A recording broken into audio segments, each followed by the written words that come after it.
Chapter 1. Who was Adolf Hitler? In this video, we are going to learn about Adolf Hitler, one of the most famous and controversial figures in history. He was the leader of Nazi Germany and is responsible for starting World War II. Hitler's ideas and actions caused the deaths of millions of people, including 6 million Jews in the Holocaust. His life is an important part of history because it teaches us about the dangers of hatred, power, and extreme beliefs.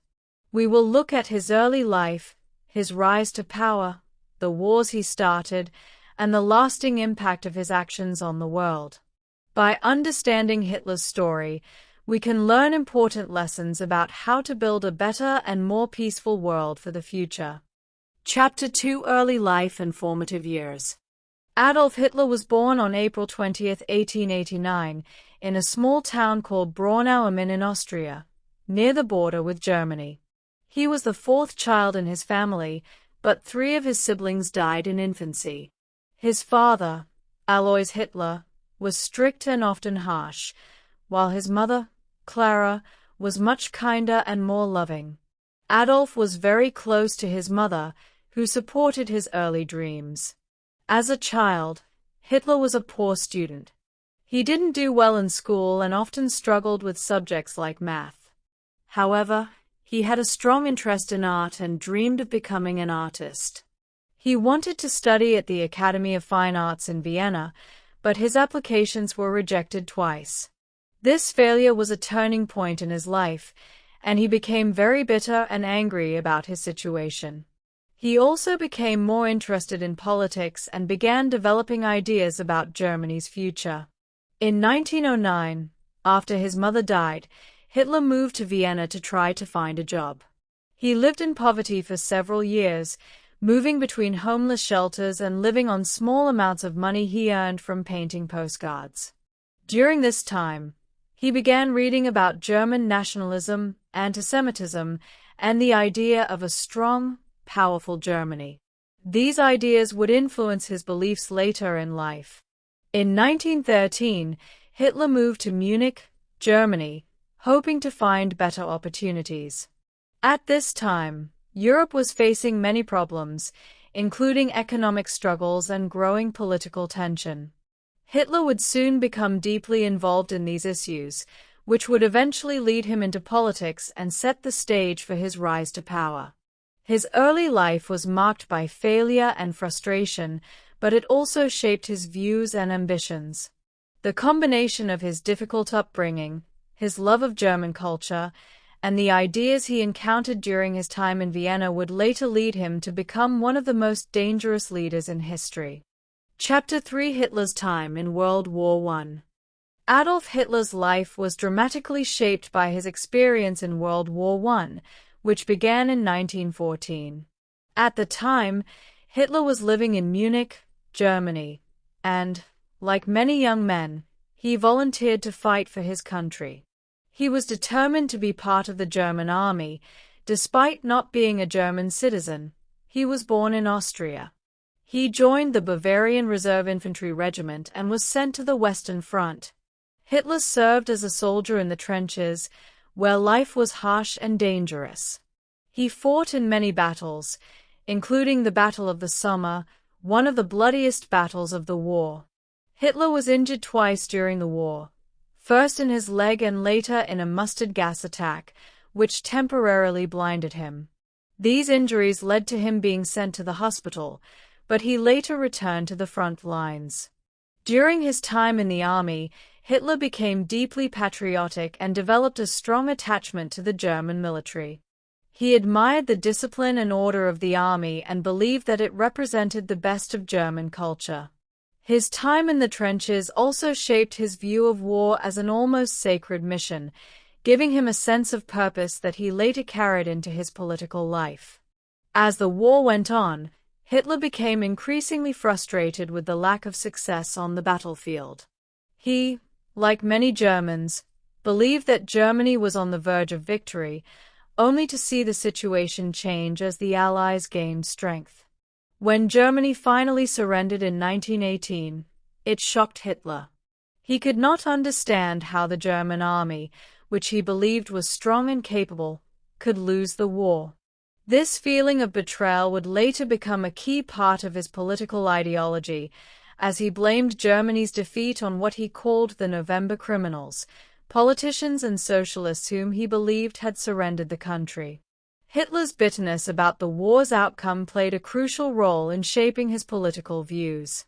He was deeply disturbed by Germany's defeat and the harsh terms of the Treaty of Versailles, which he believed humiliated Germany.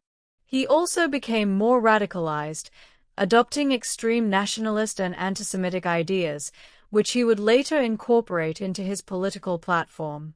In the years after the war, Hitler's military service and the experiences he had in the trenches became important parts of his personal identity. He used his wartime experiences to connect with many Germans who also felt betrayed by the outcome of the war and disillusioned with their country's future. His time in World War I not only shaped his views on war and national pride but also led him to pursue a path that would eventually bring him to power in Germany. Chapter 4: The Road to Politics. From war veteran to leader.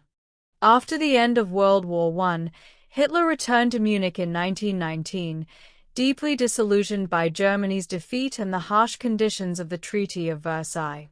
The treaty forced Germany to take responsibility for the war, pay heavy reparations, and give up territory. Many Germans felt angry and betrayed, and Hitler was no exception. He believed that Germany had been treated unfairly and that the country's leaders had failed to protect its honor. This feeling of betrayal led him to seek out new ways to influence his country's future. In Munich, Hitler joined the German Workers' Party, DAP, a small nationalist group that opposed the Weimar Republic, the democratic government formed after World War I. Hitler was drawn to the party's nationalist and anti-Semitic views, which blamed Jews, communists, and the Allies for Germany's defeat and problems. He quickly rose to become one of the party's most powerful speakers, known for his passionate speeches and ability to connect with people's anger and frustrations.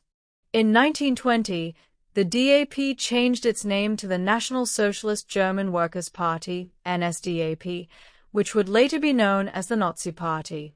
Hitler's growing influence within the party helped shape its ideology, which was based on the idea of creating a powerful, racially pure Germany. Hitler's ideas about Germany's future focused on rebuilding the nation, rejecting the Treaty of Versailles, and spreading his beliefs about Aryan superiority. His charismatic personality and fiery speeches helped him gather support, and many people saw him as a strong leader who could restore Germany to its former greatness. In 1923, Hitler and other members of the Nazi Party attempted to overthrow the government in what became known as the Beer Hall Putsch. The coup was poorly planned and quickly failed. Hitler was arrested and sentenced to prison for his role in the uprising. During his time in prison, he wrote Mein Kampf, his famous book that outlined his political views, including his ideas on nationalism, race, and the need for Germany to expand its territory. Mein Kampf became the blueprint for his future policies and gave him a platform from which to spread his ideas. While in prison, Hitler realized that gaining power through violence alone would not work. He began to focus on building political support through legal means, hoping to take control of the government through elections and the support of the people. After his release in 1924, Hitler worked to rebuild the Nazi Party, using propaganda and speeches to win over more Germans, especially in the midst of the Great Depression, which created widespread suffering and anger. By the early 1930s, the Nazi Party had gained significant support, particularly among people who were upset with the economic crisis and the weak Weimar government. Hitler's message of national pride, economic recovery, and the promise of restoring Germany's power resonated with many. His ability to speak to the fears and hopes of ordinary Germans made him an increasingly popular figure. In January 1933, Hitler was appointed Chancellor of Germany by President Paul von Hindenburg. This was a crucial moment in Hitler's rise to power. He was not yet the total dictator that he would later become, but his position as Chancellor allowed him to manipulate events and consolidate power.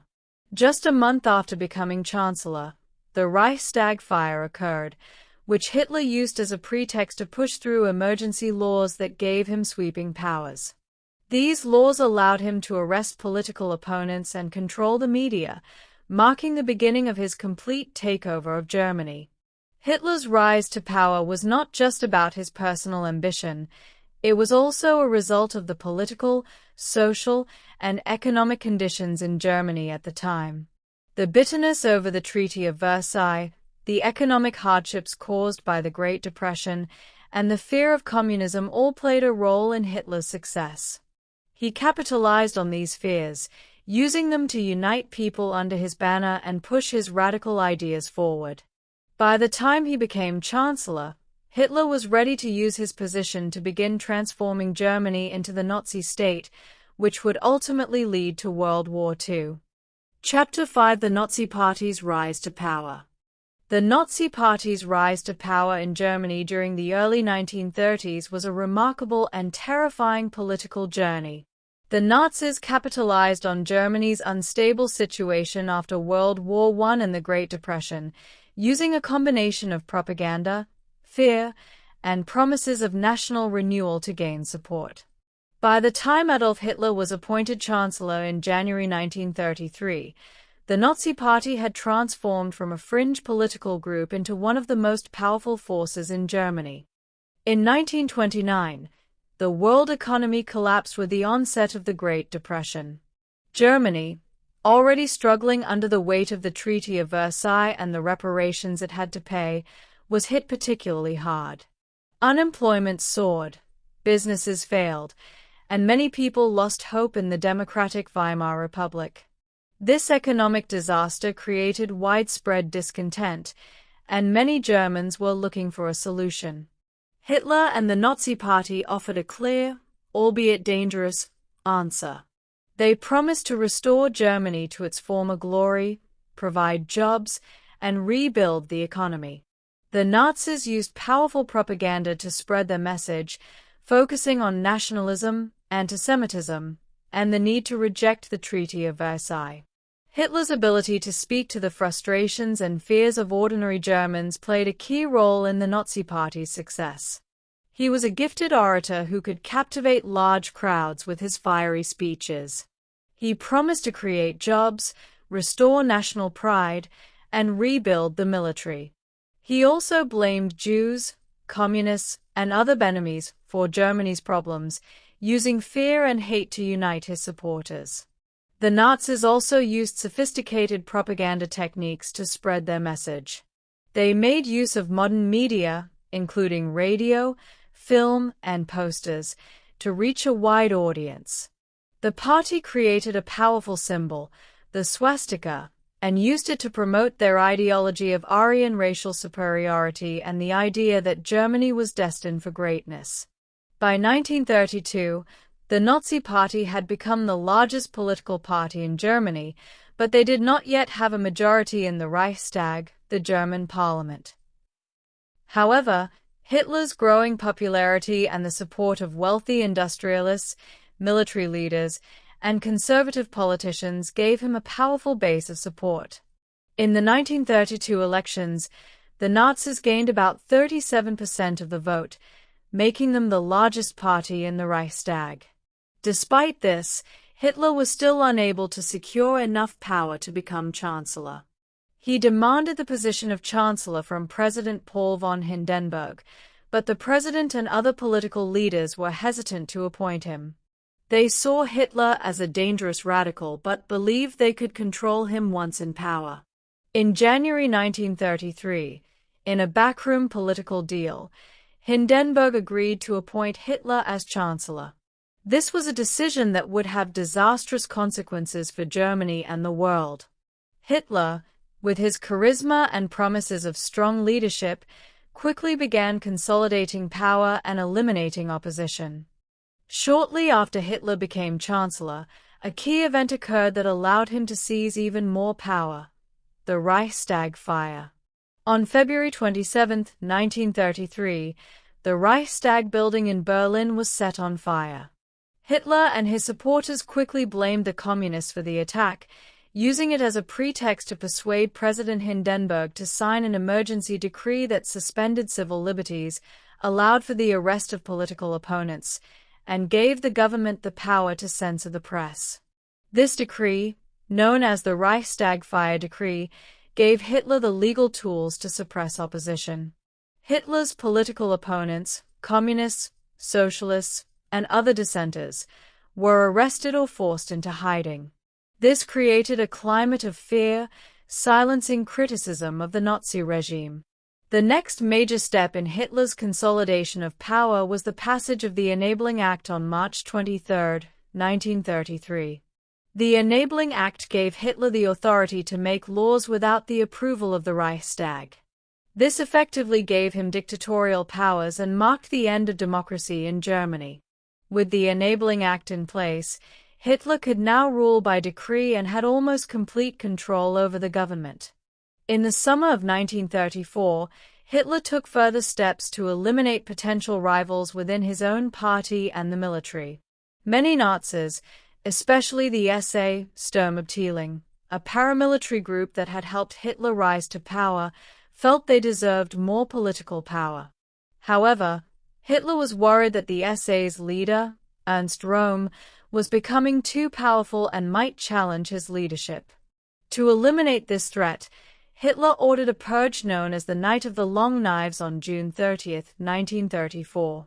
Over the course of a few days, the SS Schutzstaffel executed Röhm and other SA leaders, along with other political enemies. This act of violence solidified Hitler's control over the Nazi Party and the military, ensuring that no one would challenge his leadership. Finally, in August 1934, President Hindenburg died, and Hitler took the opportunity to merge the offices of Chancellor and President, giving himself the title of Führer, leader. Now, Hitler was the absolute ruler of Germany. He had gained complete control of the government, the military, and the media. The Nazis began implementing their radical policies, including the persecution of Jews, the rebuilding of Germany's military, and the start of plans for aggressive territorial expansion. Through a combination of effective propaganda, ruthless political maneuvering, and violence, Hitler and the Nazi Party had achieved total control over Germany. The Nazi regime's rise to power was swift and brutal, laying the groundwork for the horrors of World War II and the Holocaust. Chapter 6: Hitler's Dictatorship and Propaganda. Once Hitler became the absolute leader of Germany in 1934, he wasted no time in transforming the country into a totalitarian state. His dictatorship was marked by extreme control over every aspect of German society, from politics and the economy to culture and everyday life. One of the key tools that helped him maintain control was propaganda, which was used to manipulate public opinion, create a sense of unity, and spread Nazi ideology. Under Hitler's leadership, Germany became a totalitarian state, where the government had absolute control over the lives of its citizens.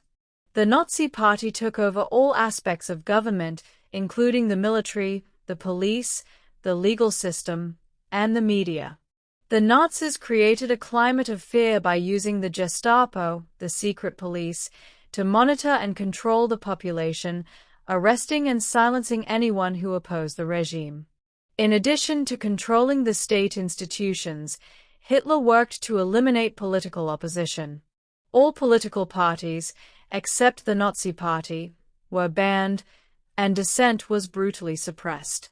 Political rivals, communists, socialists, and Jews were persecuted, arrested, and sent to concentration camps. Hitler also used the SS Schutzstaffel, a paramilitary organization loyal to him, to enforce his policies and eliminate threats to his rule. By the mid-1930s, Hitler had successfully created a society in which he and the Nazi Party held complete control. The state was run according to Nazi principles of racial purity, nationalism, and authoritarianism. Germans were expected to fully support the regime, and those who didn't were punished or eliminated. Propaganda played a central role in consolidating Hitler's power and shaping German society under the Nazi regime. Hitler understood the power of mass media and used it to spread his ideology and create a cult of personality around himself. The Nazi regime's propaganda machine was led by Joseph Goebbels, the Minister of Propaganda, who skillfully used every form of media to influence the German people. One of the primary goals of Nazi propaganda was to create a sense of unity among Germans by presenting a vision of a strong, powerful nation. Hitler promoted the idea that Germany's greatness had been destroyed by the Treaty of Versailles, communism, and Jewish influence. Propaganda portrayed the Nazis as the saviors of Germany, promising to restore the country's power, pride, and unity. The Nazis used posters, films, radio broadcasts, and rallies to spread their message. One of the most famous Nazi propaganda tools was the Nuremberg rallies, massive events held every year that gathered thousands of supporters. These rallies were carefully organized spectacles, featuring speeches by Hitler, military displays, and dramatic symbols like the swastika and the Nazi salute. They were designed to create a sense of national pride and loyalty to the Nazi regime, and they were widely broadcast to create the illusion of widespread support for Hitler and his policies. The Nazi regime also took control of the German film industry. Movies like Triumph of the Will, 1935, directed by Leni Riefenstahl, glorified Hitler and the Nazi Party, presenting them as powerful and heroic. These films were used as propaganda tools to shape public perception of the Nazis and to promote ideas of Aryan superiority, military strength, and loyalty to the Führer. The Nazi propaganda machine also targeted specific groups in German society, particularly Jews. Anti-Semitic propaganda, which portrayed Jews as dangerous enemies of the German people, was spread through newspapers, films, and books. Jews were depicted as subhuman, responsible for Germany's problems, and a threat to the nation's purity and security. This propaganda played a crucial role in creating the atmosphere of hatred and fear that led to the Holocaust. A key aspect of Nazi propaganda was the creation of a cult of personality around Adolf Hitler. Hitler was portrayed not just as a political leader, but as a messianic figure who was the embodiment of the German nation. Propaganda portrayed him as a visionary who could lead Germany to greatness, someone whose authority was unquestionable.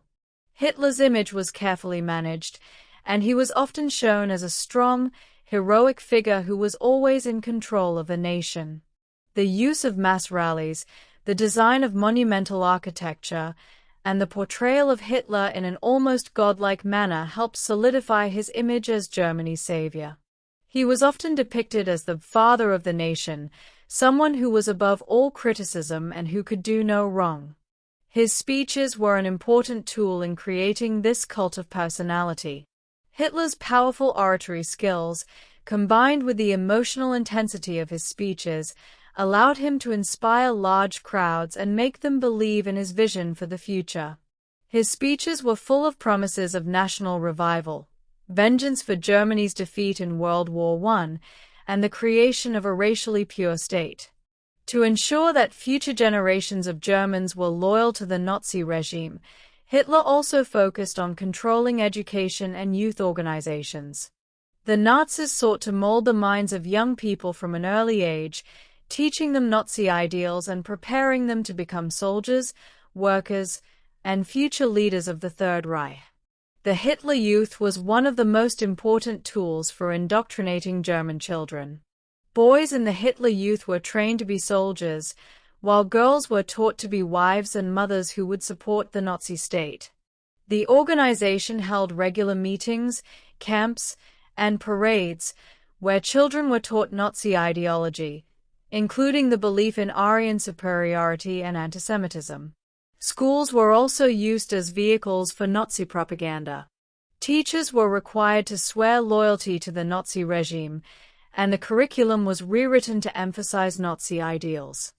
History lessons focused on the supposed greatness of Germany and the dangers of communism and Jews. Physical education was prioritized to prepare young people for military service, while subjects like science and literature were shaped by Nazi ideology. Under Hitler's dictatorship, the arts were also brought under strict control. Artists, musicians, writers, and filmmakers were expected to produce work that supported Nazi ideals. Degenerate art, which was art that did not fit into the Nazi vision of German culture, was banned and ridiculed. Modern art, abstract art, and works created by Jewish or communist artists were targeted and destroyed. Instead, the Nazis promoted art that glorified the German people, their history, and the ideals of the Aryan race. Sculptures, paintings, and literature were all used to convey the message of Nazi superiority and the need to maintain a racially pure society. Music, especially classical music, was promoted as a way to elevate the spirit of the German people, while jazz and other forms of music associated with Jewish and African American cultures were banned. Through a combination of fear, control, and manipulation, Hitler's dictatorship transformed Germany into a totalitarian state where dissent was crushed and propaganda was used to keep the population loyal to the regime. The propaganda machine helped create a sense of unity, but it also promoted harmful ideas of racial superiority, antisemitism, and war. Hitler's ability to control the media, the arts, and the education system ensured that his vision for Germany was realized, though it would come at an unimaginable cost. Chapter 7 World War II. Hitler's aggression. World War II, one of the deadliest and most destructive conflicts in history, was largely shaped by Adolf Hitler's aggressive foreign policies and expansionist ambitions. Hitler sought to overturn the Treaty of Versailles, regain lost territories, and expand German dominance across Europe. His vision was to create a vast empire for the so-called Aryan race, and his actions ultimately led to the outbreak of the war in 1939. One of Hitler's primary goals was to acquire more land for Germany, especially in Eastern Europe, to provide room for the growing Aryan population. This concept was known as Lebensraum or living space. Hitler believed that the German people needed more territory to secure their future, and he envisioned a vast empire stretching from Germany into the Soviet Union and beyond. In Mein Kampf, Hitler outlined his belief that Germans were a superior race, and that other races, particularly Slavs, Jews, and Romani people, were inferior. He argued that Germany had the right to conquer and colonize the lands of Eastern Europe to secure resources, food, and space for future generations of Germans.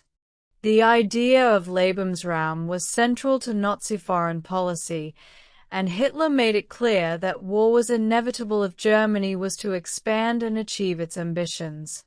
This policy set the stage for a series of aggressive military actions that would eventually lead to the start of World War II. Hitler's first major act of aggression came in 1936, when he ordered German troops to reoccupy the Rhineland, a region in western Germany that had been demilitarized under the Treaty of Versailles. This move violated the terms of the treaty and was seen as a major challenge to the post-World War I order in Europe. At the time, Germany was still recovering from the effects of the Treaty of Versailles, and many countries, especially France, were unwilling to act decisively against Hitler's actions. Hitler's gamble paid off. The reoccupation of the Rhineland was largely unopposed. This victory emboldened him and sent a message to Europe that he was willing to defy international treaties to achieve his goals. In March 1938, Hitler took another bold step toward realizing his vision of a Greater Germany by annexing Austria in what became known as the Anschluss. Hitler, who was born in Austria, had long dreamed of uniting Austria with Germany, and the Nazis claimed that they were bringing together all German-speaking peoples into a single nation. The annexation was carried out with the support of many Austrians who sympathized with Nazi ideals. The move was again met with little resistance from other European powers, particularly after Hitler threatened military action. Austria was incorporated into Nazi Germany, further expanding the reach of the German Reich. The Anschluss was a critical moment in the lead-up to World War II, as it demonstrated that Hitler's ambitions were no longer confined to mere rhetoric but were being translated into concrete territorial gains. It also showed that European leaders were unwilling to take strong action to prevent Germany's expansion. In 1938, Hitler turned his attention to Czechoslovakia, particularly the Sudetenland, a region in the western part of the country that had a large ethnic German population. Hitler claimed that the Sudeten Germans were being mistreated by the Czechoslovak government and demanded that the region be ceded to Germany. Rather than risk war, Britain, France, and Italy agreed to Hitler's demands in what became known as the Munich Agreement. The agreement, signed in September 1938, allowed Germany to annex the Sudetenland in exchange for a promise that Hitler would make no further territorial claims in Europe. The Munich Agreement is often cited as the classic example of appeasement, where world leaders hoped to avoid conflict by giving in to some of Hitler's demands. However, Hitler broke his promise and used the Munich Agreement as a stepping stone for further expansion. Less than 6 months later, in March 1939, he invaded the rest of Czechoslovakia, breaking the agreement and demonstrating that appeasement had failed to stop his aggressive ambitions. By the summer of 1939, Europe was on the brink of war. Hitler's aggression had caused tensions to rise, and Britain and France had promised to defend Poland if it were attacked by Germany. The next step in Hitler's plans was to invade Poland, but there was a significant obstacle: the Soviet Union, which could potentially oppose such an invasion. To avoid a two-front war, Hitler made a surprising move. He signed the Molotov-Ribbentrop Pact with the Soviet Union in August 1939. This was a non-aggression pact between Germany and the Soviet Union, in which both countries agreed not to attack each other. The pact also secretly divided Eastern Europe into spheres of influence, with Germany gaining control of much of Poland and the Soviet Union gaining control of the Baltic states and parts of Finland. The signing of the Molotov-Ribbentrop Pact allowed Hitler to invade Poland without fear of Soviet intervention. It was a shocking development, as Nazi ideology was strongly anti-communist, and Hitler had previously viewed the Soviet Union as the ultimate enemy. The pact gave him the freedom to launch his invasion of Poland and start the war. On September 1, 1939, Hitler's forces launched a full-scale invasion of Poland, marking the official beginning of World War II. Using a tactic known as Blitzkrieg, lightning war, the German military rapidly advanced through Poland, overwhelming the Polish defenses. The invasion was brutal, and Germany was soon joined by the Soviet Union in its attack on Poland, fulfilling the terms of the Molotov-Ribbentrop Pact. The invasion of Poland was the final straw for Britain and France, who had previously warned Hitler that any attack on Poland would lead to war. On September 3, 1939, both Britain and France declared war on Germany, marking the start of World War II. The war quickly spread as Germany expanded its territorial ambitions across Europe. In the months following the invasion of Poland, Hitler continued his campaign of conquest. In April 1940, Germany invaded Denmark and Norway, securing strategic positions along the North Sea. Then, in May 1940, Hitler launched an invasion of France. The German army bypassed the heavily fortified Maginot Line and quickly defeated the French and British forces, leading to the fall of France in June 1940. By the summer of 1940, Nazi Germany controlled much of Western Europe, including France, the Low Countries, and Scandinavia. Hitler then turned his attention to the Soviet Union, launching the Operation Barbarossa invasion in June 1941. This massive invasion aimed to conquer the Soviet Union and secure the resources of Eastern Europe, fulfilling Hitler's goal of Lebensraum. Hitler's aggression in the lead-up to World War II was driven by his belief in the need for Lebensraum, his desire to undo the Treaty of Versailles, and his vision of a racially pure empire. His territorial ambitions led to the invasion of multiple countries and ultimately sparked the deadliest conflict in human history. By the time of his death in 1945, the war had engulfed the entire world, resulting in immense destruction, loss of life, and lasting global consequences. Hitler's aggressive foreign policy not only shaped the course of the war but also set the stage for the atrocities of the Holocaust and the immense suffering that followed. Chapter 8: The Holocaust, Hitler's War on the Jews and Other Minorities. One of the most horrific aspects of Hitler's regime was the Holocaust, the systematic, state-sponsored persecution and murder of 6 million Jews, along with millions of other individuals deemed undesirable by the Nazi regime. The Holocaust was the culmination of Hitler's deeply racist and anti-Semitic beliefs, as well as his vision for a racially pure society. It remains one of the darkest chapters in human history. Hitler's hatred of Jews was not new. It was deeply rooted in centuries of anti-Semitic prejudice and fueled by his personal beliefs and the Nazi Party's ideology. In Mein Kampf, Hitler articulated his belief that Jews were a threat to the purity and strength of the Aryan race. He viewed Jews as responsible for Germany's defeat in World War I, as well as for the economic and social problems facing the country. Nazi ideology, which preached the supremacy of the Aryan race, was built on the belief that Jews were racially inferior and a danger to society.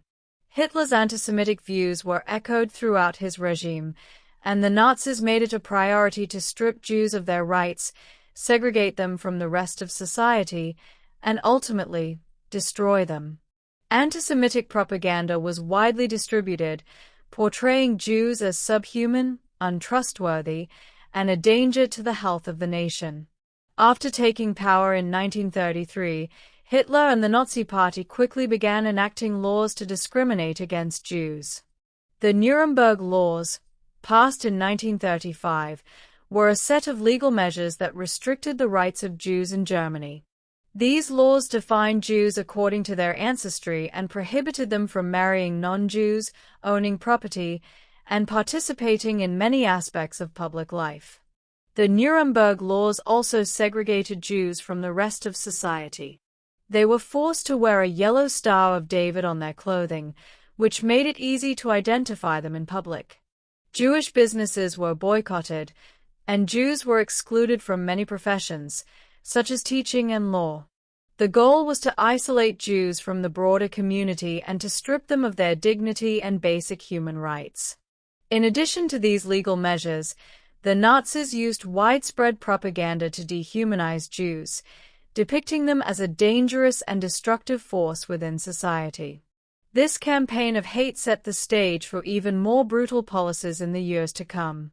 By the early 1940s, Hitler's anti-Semitic policies took an even more horrifying turn as the Nazis began to implement the Final Solution, a plan to systematically annihilate the Jewish population of Europe. The Final Solution was conceived in a series of secret meetings, known as the 1C Conference, held in January 1942. Senior Nazi officials and SS officers gathered to discuss and coordinate the logistics of mass murder. The plan called for the deportation of Jews from all across Europe to concentration camps and extermination camps, where they would be killed in large numbers.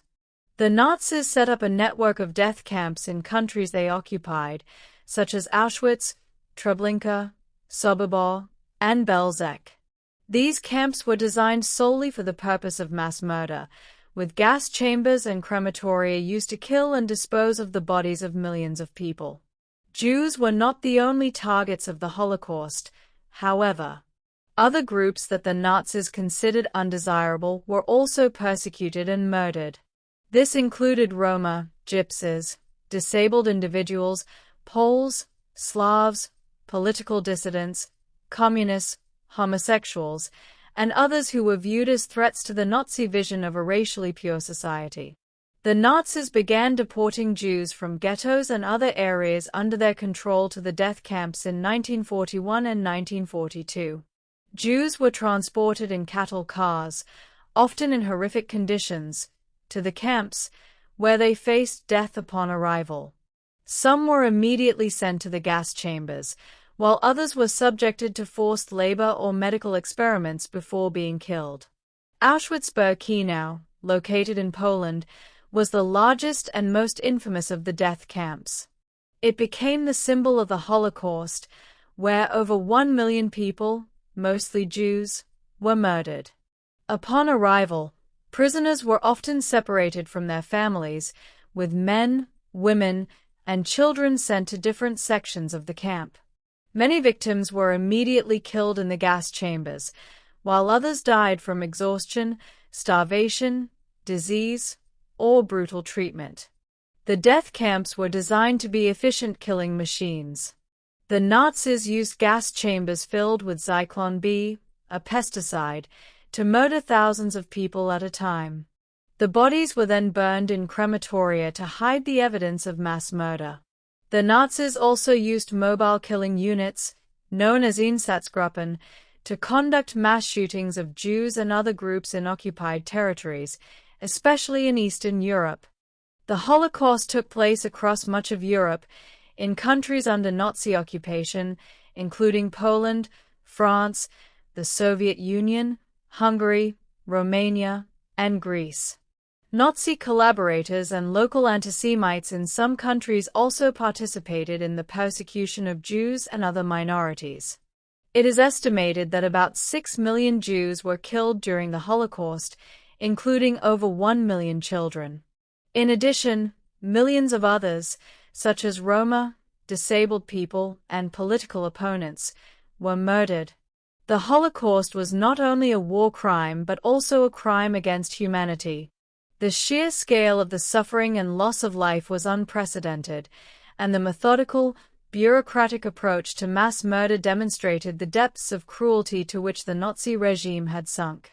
While the Holocaust was carried out with horrifying efficiency, there were some instances of resistance and efforts to rescue victims. Many Jews tried to escape the Nazis by fleeing to other countries, though their options were limited due to strict immigration laws and Nazi occupation. Some were hidden by non-Jews, who risked their lives to protect them from deportation. One famous example of such resistance was the actions of Oskar Schindler, a German businessman who saved the lives of over 1,000 Jews by employing them in his factory. Resistance also came in the form of uprisings in the ghettos and camps.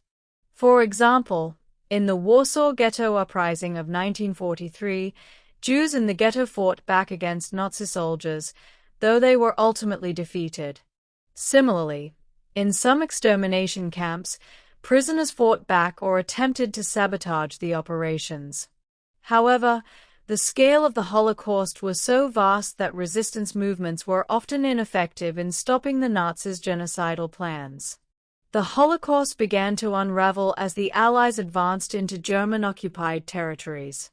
As Soviet, American, and British forces liberated concentration and death camps between 1944 and 1945, the full extent of the atrocities became clear. The survivors of these camps were often left in unimaginable conditions, weakened by starvation, disease, and trauma. In April 1945, the Soviet Red Army liberated Auschwitz, and the Allied forces liberated camps such as Buchenwald, Dachau, and Mauthausen. The liberation of the camps exposed the world to the horrific reality of the Holocaust, and the images of the emaciated survivors and piles of bodies shocked the global community. After the war, the Allied powers sought to hold Nazi officials accountable for their crimes through the Nuremberg trials. These trials, held from 1945 to 1949, brought key Nazi leaders to justice for their roles in the Holocaust and other war crimes. Several high-ranking officials were convicted and executed, while others received prison sentences. The Holocaust remains one of the most significant events of the 20th century, not just because of the scale of the destruction and death, but because of the profound moral questions it raised. It forced the world to confront the consequences of unchecked hatred, racism, and authoritarianism.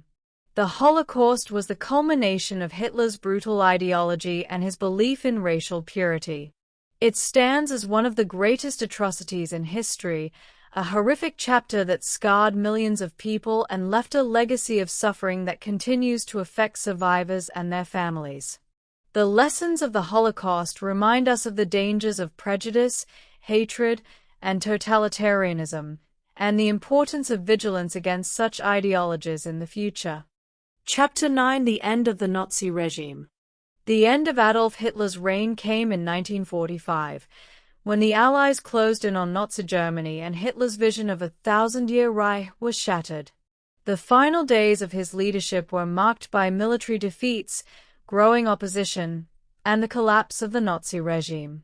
Hitler's death in his Berlin bunker symbolized the end of a dark and destructive chapter in history. By 1943, the tide of World War II had begun to turn against Germany. One of the most significant turning points in the war was the Battle of Stalingrad, 1942–1943, where German forces suffered a crushing defeat at the hands of the Soviet Red Army. The battle, which lasted for months, ended with the encirclement and surrender of nearly 300,000 German soldiers. This defeat marked the beginning of a steady decline for the German military on the Eastern Front. The loss at Stalingrad was a devastating blow to Hitler, both militarily and psychologically. It shattered the illusion of German invincibility and emboldened the Soviet Union to push forward, reclaiming territory and heading towards Berlin. Meanwhile, the Western Allies, having launched successful campaigns in North Africa and Italy, began to invade Nazi-occupied France in June 1944, opening a second front. On June 6, 1944, the Allied forces, consisting primarily of American, British, and Canadian troops, launched D-Day, the largest amphibious invasion in history, on the beaches of Normandy, France. The operation was a critical step in liberating Western Europe from Nazi control. The success of D-Day was a significant blow to Hitler's forces. German troops were forced to retreat, and the Allies began to advance rapidly through France. The German military, already stretched thin from the war on two fronts, could not mount an effective counteroffensive. The Allies liberated Paris in August 1944, and by the end of the year, German forces were in retreat on both the Eastern and Western fronts. On the Eastern Front, the Soviet Union had begun to make significant gains after the victory at Stalingrad. The Red Army, bolstered by a series of successful offensives, began pushing westward through Eastern Europe. The Soviet forces captured Kiev, Warsaw, and Budapest, and by early 1945, they were within striking distance of Berlin. The Soviet advance was relentless, and by January 1945, Soviet forces had broken through German defenses and advanced into Poland and eastern Germany. Hitler's hopes of holding off the Soviet invasion were quickly fading, and he began to realize that the war was lost. As the Allies advanced on Berlin from the west and the Soviets approached from the east, Hitler retreated to his underground bunker beneath the Reich Chancellery in Berlin. From here, he continued to issue orders, even though the situation was rapidly deteriorating.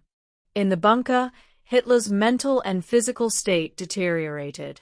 He was isolated, paranoid, and increasingly delusional. His once strong leadership was now ineffective, as many of his generals and military leaders had lost faith in his abilities. His decisions became more erratic, and his earlier vision of victory in the war seemed distant. Despite the worsening situation, Hitler continued to refuse to surrender or negotiate with the Allies. He remained obsessed with the idea of German victory, even though it had become clear that the war was lost. By April 1945, the Soviet forces were within miles of Berlin. On April 16, 1945, the Battle of Berlin began, with Soviet forces encircling the city and launching a brutal assault. Hitler's final orders were largely ignored by his military commanders, many of whom had already abandoned their posts in the face of defeat. As the city fell to the Soviets, Hitler's remaining supporters in the bunker realized that the end was near. In the final days of the war, there was no hope of a German victory, and Hitler's regime crumbled. On April 30, 1945, as Soviet forces closed in on the Reichstag, Hitler committed suicide. He took his own life alongside his wife, Eva Braun, whom he had married just hours before their deaths. Hitler's death did not immediately end the war. His designated successor, Grand Admiral Karl Donitz, took over leadership of Germany, but it was clear that the Nazi regime was no longer capable of continuing the fight. On May 7, 1945, Germany officially surrendered to the Allied forces, and the war in Europe came to a close. Hitler's suicide marked the official collapse of the Nazi regime, but the consequences of his actions would be felt for decades. The war had caused unimaginable destruction, loss of life, and suffering. In addition to the millions who died in battle, the Holocaust had claimed the lives of 6 million Jews and millions of others. After the war, Germany was divided into 4 zones, each occupied by one of the Allied powers: the United States, the Soviet Union, Britain, and France. The country was eventually divided into East Germany and West Germany, with Berlin also split into East and West. This division would become a focal point of the Cold War between the Soviet Union and the Western Allies. The Nuremberg trials, held between 1945 and 1949, brought many Nazi leaders to justice for their war crimes, including the architects of the Holocaust. Some were executed, while others were imprisoned. The trials marked the first time in history that individuals were held accountable for crimes against humanity. Hitler's death did not erase the profound damage caused by his regime. The legacy of the Nazi dictatorship continues to haunt Europe and the world. The Holocaust, in particular, serves as a chilling reminder of the dangers of totalitarianism, racism, and unchecked hate. The atrocities committed during Hitler's rule led to a global commitment to preventing such horrors from happening again. The aftermath of Hitler's rise to power, the war, and the Holocaust led to the creation of international laws and organizations designed to protect human rights and promote peace, including the United Nations and the Universal Declaration of Human Rights. The world also saw the establishment of memorials and museums dedicated to the memory of the victims of the Holocaust, ensuring that future generations would learn about the horrors of Nazi Germany and the importance of preventing such a tragedy from occurring again. The fall of Adolf Hitler and the collapse of the Nazi regime marked the end of one of the most destructive periods in world history. While the immediate aftermath of the war brought a sense of relief, the scars left by Hitler's actions would last for generations. The war, the Holocaust, and the destruction caused by the Nazis serve as a reminder of the dangers of unchecked power and the need to remain vigilant against ideologies of hate, racism, and authoritarianism. Hitler's death did not erase the profound impact of his actions, but it marked the beginning of a new chapter in European and world history, one focused on rebuilding, reconciliation, and the fight for peace and justice. The world would never forget the lessons learned from the horrors of Nazi Germany. Chapter 10: Hitler's Legacy: The Impact on Germany, Europe, and the World. Adolf Hitler's life and actions left a deep and lasting imprint on Germany, Europe, and the entire world. His rise to power and the horrors of World War II, as well as the Holocaust, reshaped the global political landscape and created lessons that are still taught today. Despite his death, Hitler's legacy is a subject of immense study and reflection, as societies grapple with the consequences of totalitarianism, hate, and the abuse of power. After the war, Germany faced the overwhelming task of coming to terms with its role in the atrocities of the Nazi era. The country was divided into two zones of occupation, East and West Germany, controlled by the Soviet Union and the Allied powers respectively. This division represented a split not only in geography but also in ideology, as Germany was forced to reckon with its past through very different approaches in the East and West. In West Germany, the process of denazification began almost immediately after the war. The Allies removed Nazi officials from positions of power and sought to bring war criminals to justice. The Nuremberg trials were a major part of this process, holding high-ranking Nazi officials accountable for their crimes against humanity. At the same time, West Germany embarked on a journey of democratic reconstruction, eventually becoming a stable, democratic nation within the framework of the European Economic Community, which later became the European Union. However, this process of reckoning was not without controversy. Many former Nazis, including bureaucrats and professionals, were able to reintegrate into German society over time. The full extent of Nazi crimes was not immediately acknowledged by all sectors of society, and the trauma of the war and Holocaust took years to process. East Germany, under Soviet control, adopted a more rigid approach to the past. The ruling Communist Party focused on portraying itself as the antithesis of fascism, while emphasizing the collective identity of the working class. East German officials downplayed the role of the Nazi regime, focusing on rebuilding a socialist society.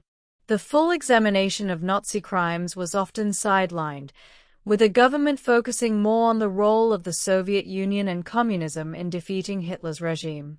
When Germany reunified in 1990 after the fall of the Berlin Wall, the country had to reconcile its divided past. The horrors of the Holocaust and World War II were a central theme in the process of reunification, and Germany today is committed to preserving the memory of these events to ensure that future generations learn from them. The impact of Hitler's war and the Holocaust stretched far beyond Germany's borders. Europe was left devastated by the war, with millions dead, cities destroyed, and national economies in ruins. The war's destruction led to a long process of rebuilding, both physically and politically. In the years following the war, Europe faced a massive reconstruction effort, especially through the Marshall Plan, a US-led initiative that provided aid to Western European countries. This financial assistance helped rebuild the economies of countries like France, Italy, and the United Kingdom, and also served to prevent the spread of communism. Politically, the war led to the division of Europe into two blocs: the Western democracies, led by the United States, and the Eastern Bloc, controlled by the Soviet Union. This division became the foundation for the Cold War, a period of intense political and military rivalry between the Soviet Union and the United States that lasted for nearly half a century. One of the most lasting impacts of the war in Europe was the European Union (EU), which was initially formed as a means of ensuring economic cooperation and preventing future conflicts between European nations. The EU's creation was a direct response to the horrors of World War II and was driven by the desire to foster peace, unity, and economic stability.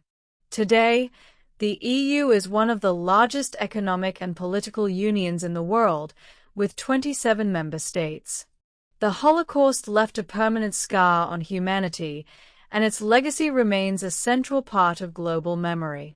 The sheer scale of the atrocities committed by the Nazis, as well as the systematic nature of their actions, forces the world to confront the depths of human cruelty and the dangers of unchecked power. After the war, the international community took steps to ensure that such a tragedy would never happen again. The United Nations was established in 1945, with the goal of promoting peace, security, and human rights. The Universal Declaration of Human Rights, adopted by the UN in 1948, set forth fundamental rights and freedoms that all people are entitled to, in response to the gross violations of these rights during the war. The Holocaust also led to the establishment of memorials and museums around the world, dedicated to the memory of the millions of victims. The Yad Vashem Holocaust Memorial in Israel, the United States Holocaust Memorial Museum in Washington, D.C., and the Auschwitz-Birkenau Memorial and Museum in Poland are just a few examples of places that preserve the history of the Holocaust and ensure that the stories of its victims are never forgotten.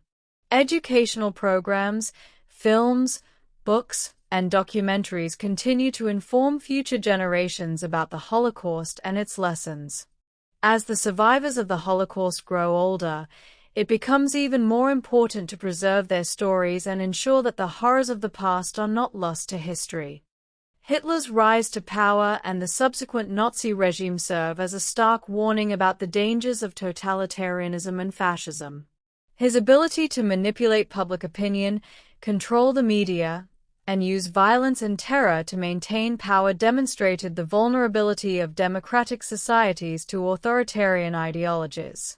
The legacy of fascism has led to a global commitment to preserving democratic values and fighting extremism. Efforts to promote democratic governance, human rights, and free speech have been central to global politics in the post-war period. The rise of far-right movements in various parts of the world in recent years has brought renewed attention to the dangers of fascist and extremist ideologies, making the study of Hitler's legacy even more relevant today. One of the most important lessons from Hitler's time is the need to fight hate and intolerance in all its forms.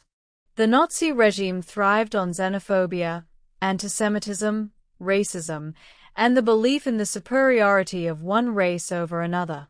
These ideologies led to the deaths of millions and continue to fuel violence and discrimination in modern society.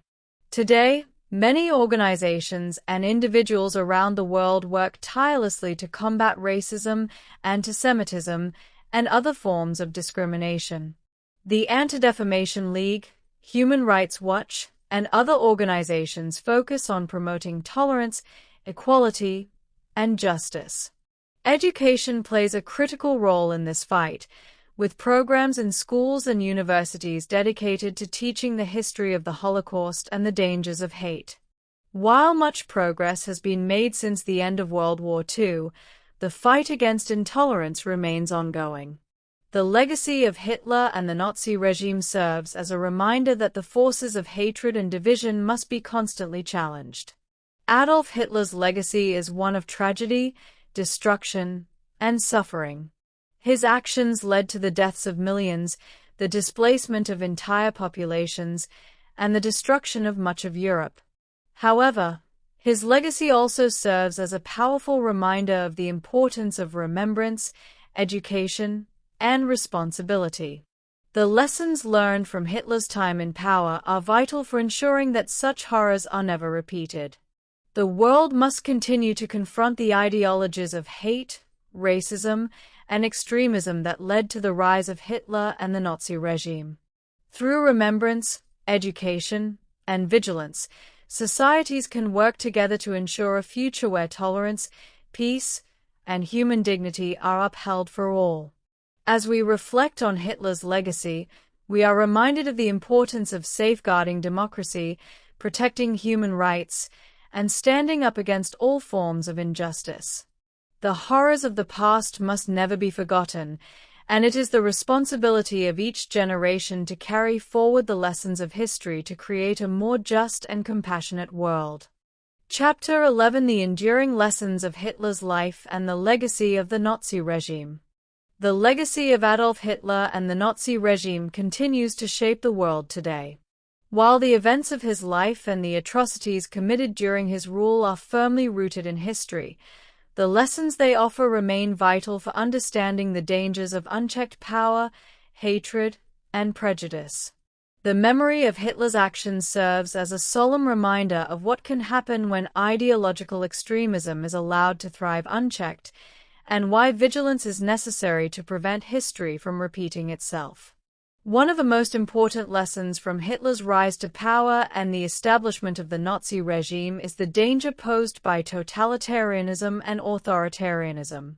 Hitler's ability to manipulate public sentiment, suppress opposition, and centralize power within himself illustrates how fragile democratic institutions can be in the face of a determined, charismatic leader who capitalizes on national crises to gain control.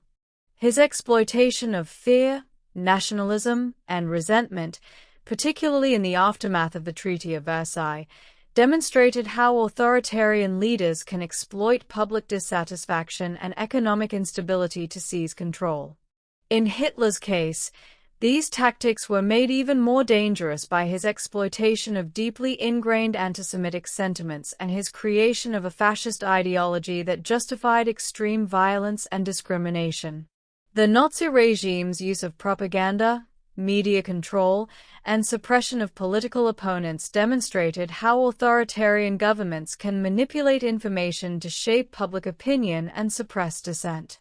These tactics continue to be relevant in today's world, where populist and authoritarian leaders use similar methods to control narratives and manipulate the public. The lesson here is clear. Democracies must remain vigilant and ensure that institutions, the press, and civil society are protected from any attempts at manipulation or authoritarian control. Hitler and the Nazi regime understood the immense power of propaganda in shaping public opinion and advancing their ideological agenda. Under the leadership of Joseph Goebbels, the Nazi Party used media, art, and public events to create an image of strength, unity, and national pride, all while promoting racist and xenophobic ideologies. The Nazi propaganda machine painted Jews, communists, and other marginalized groups as enemies of the state, leading to widespread public support for their exclusion, persecution, and eventual mass murder. In the digital age, propaganda and disinformation continue to be powerful tools in manipulating public opinion. Social media platforms, news outlets, and even deepfake technology can be used to spread false narratives, incite violence, and promote hatred. The lessons of Nazi propaganda serve as a cautionary tale about the dangers of unchecked media influence and the importance of media literacy in today's world. People must be critical of the information they consume and seek out credible sources to counter the spread of misinformation. One of the most horrifying aspects of Hitler's regime was its systematic dehumanization of certain groups, particularly Jews, Roma, disabled people, and political opponents. Through propaganda, discriminatory laws, and state-sponsored violence, the Nazi regime stripped these groups of their rights, their dignity, and their humanity. This dehumanization paved the way for the atrocities of the Holocaust, where millions of innocent people were murdered. The Nazi regime's portrayal of Jews as subhuman or as vermin to be eradicated was a central theme in their genocidal policies. This ideology of racial superiority and hatred culminated in the Holocaust, the systematic extermination of 6 million Jews, as well as the murder of millions of others. This mass killing was not an isolated event but the result of a state-led campaign of persecution that targeted people based on race, religion, disability, and political beliefs.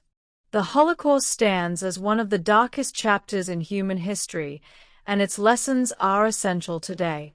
The dehumanization of any group, whether based on race, religion, ethnicity, or any other characteristic, is a first step toward violence and oppression. To prevent such atrocities, societies must ensure that all people are treated with dignity and respect, and that any form of discrimination is actively challenged and dismantled. The enduring legacy of Hitler's life and the Nazi regime underscores the importance of memory and education. The events of World War II, including the rise of fascism, the war itself, and the Holocaust, must be remembered and studied to ensure that future generations understand the dangers of extremism and hatred. The establishment of Holocaust memorials, museums, and educational programs worldwide is a crucial part of this effort. These institutions play a key role in preserving the memory of the victims and ensuring that the lessons of the past are not forgotten. Schools around the world teach students about the horrors of the Nazi regime, the human cost of Hitler's ideology, and the importance of standing up against injustice. In addition to historical education, promoting values of tolerance, diversity, and inclusion is essential for preventing future atrocities. Education systems must emphasize empathy, critical thinking, and the value of human rights in order to create a world where discrimination and hate are no longer tolerated. The aftermath of World War II and the Holocaust prompted the creation of international institutions aimed at promoting peace, human rights, and the prevention of future genocides. The United Nations, UN, founded in 1945, became a cornerstone of global cooperation with the aim of preventing conflicts, protecting human rights, and fostering peaceful relations between nations. The Universal Declaration of Human Rights, adopted by the UN in 1948, set forth a global standard for human rights and freedom, drawing from the lessons of the war and the suffering caused by Nazi atrocities. The Declaration affirms the dignity and equality of all people, regardless of their race, religion, or nationality, and serves as a reminder of the need to protect individuals from persecution and violence. In the decades since, the world has seen a renewed commitment to preventing genocide and mass atrocities. The International Criminal Court, ICC, established in 2002, is a global institution designed to hold individuals accountable for crimes against humanity, war crimes, and genocide. The ICC's creation was inspired by the Nuremberg trials, which sought justice for the perpetrators of Nazi war crimes. While the Nazi regime is long gone, the ideologies that fueled it, racism, antisemitism, and nationalism, continue to exist in various forms today. In recent years, the rise of far-right and extremist movements in different parts of the world has brought back concerns about the resurgence of the ideologies that led to the Nazi regime. Hate crimes, xenophobia, and anti-Semitic attacks have increased in some areas, showing that the lessons of history are not always learned. The fight against modern extremism requires ongoing vigilance. Governments, civil society, and international organizations must work together to counter hate speech, prevent radicalization, and promote inclusive societies. By doing so, we can ensure that the horrors of the Nazi era are never repeated. Hitler's life and the rise of the Nazi regime serve as a stark reminder of the depths to which human beings can sink when hatred, bigotry, and totalitarianism are allowed to flourish. The consequences of Hitler's actions were devastating, not only for the millions who died during World War II and the Holocaust, but also for the entire world. The legacy of his regime endures, urging us to learn from the past and remain vigilant against ideologies that promote violence, division, and hate. By remembering the atrocities of the past, educating future generations, and fostering a global commitment to human rights and tolerance, we can help ensure that such horrors are never repeated. The lessons of Hitler's life are a call to action for all people to stand up against injustice, to resist tyranny, and to fight for a world where peace, freedom, and respect for human dignity are upheld for all. The story of Adolf Hitler and the Nazi regime may be one of the darkest in history, but it is also a story of resilience, resistance, and the enduring human spirit. As long as we continue to learn from the mistakes of the past, we can build a future where the lessons of history are not forgotten, and the horrors of the Nazi era are never repeated. Thanks for watching the video.